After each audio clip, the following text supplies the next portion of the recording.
Good morning.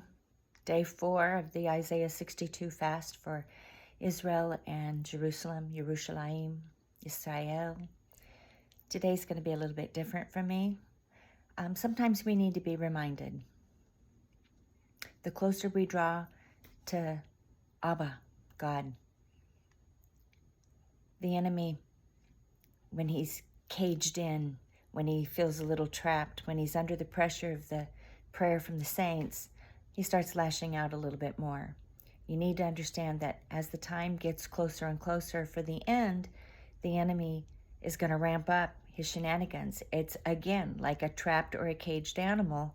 When they know that they're trapped, when they know that their demise, their end is near, they throw everything and they go berserk. And that's what's happening right now in Israel. So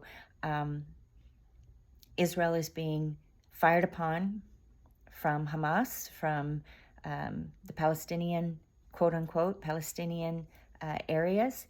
Their bombs that they send, the rockets that they send, they fire into civilian territory. I need to be very careful. So these people are bent on causing terror and fear. They don't care that it's a civilian population. They don't care that, matter of fact, that's what they want to do. They want to cause chaos. What does the enemy come to do? Steal, kill, and destroy. He causes chaos, division, turmoil, lack of peace, everything opposite of God. But in response, the I, Israeli, D, defense, F, forces, they can pinpoint and target specifically what building, what floor, what room, and no other floor or room or apartment or whatever in that building is touched. So no innocence. Israel goes to great lengths to do that. So you need to be aware of that because that's happening right now. So in addition to praying for Israel to know their Messiah, for the body of believers in Yeshua to come into God's will, to understand his Torah, to understand the whole Bible, for the land to be restored, the people to be restored, Israel, and yeah, we're grafted in too, but we do not usurp. We need to understand that as we pray that more and more, we also need to pray for protection. We need to pray for the young men and women who serve in Israelis DF. Yeah, YouTube will knock this video down if I say the wrong words.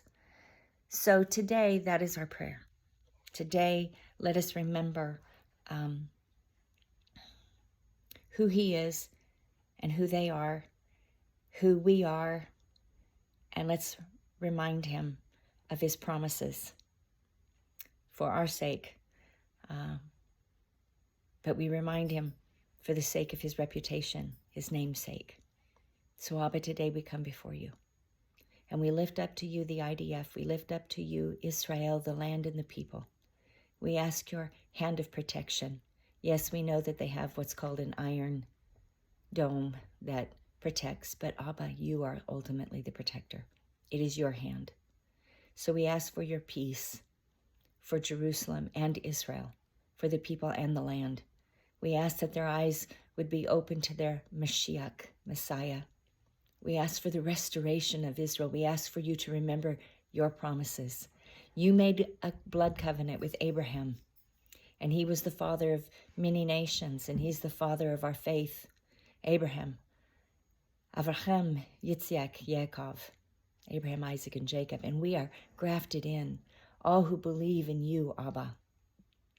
We remind you today of your promises. Work your word, Abba. You're not a man that you can lie. Protect Israel. Protect Jerusalem. Cause your peace. Cause your kingdom to come and your will to be done. Restore your Torah, Abba. Open the eyes of those who believe in Yeshua to see the whole story, the complete story. Open it, Abba. Restore your word. Restore your Torah.